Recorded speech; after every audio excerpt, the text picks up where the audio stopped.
This is a sponsored video from Reolink.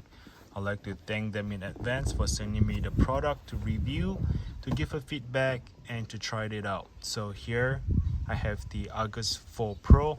As you can see, it has a solar, a camera, has an angle for 180. So let's go ahead and a quick explanation. If you're going to mount the camera, that is the mount for the camera that goes into that. And this one here is to go into the bottom bracket so that you can use the strap.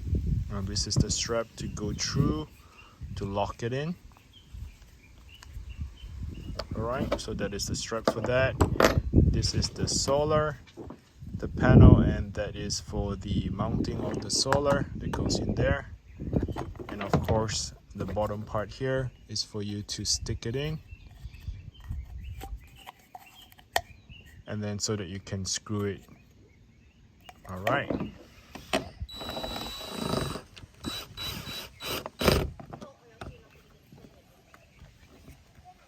Okay.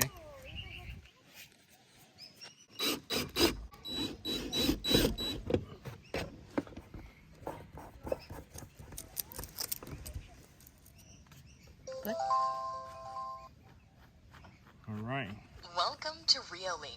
Please install Reolink app and scan the QR code on the camera.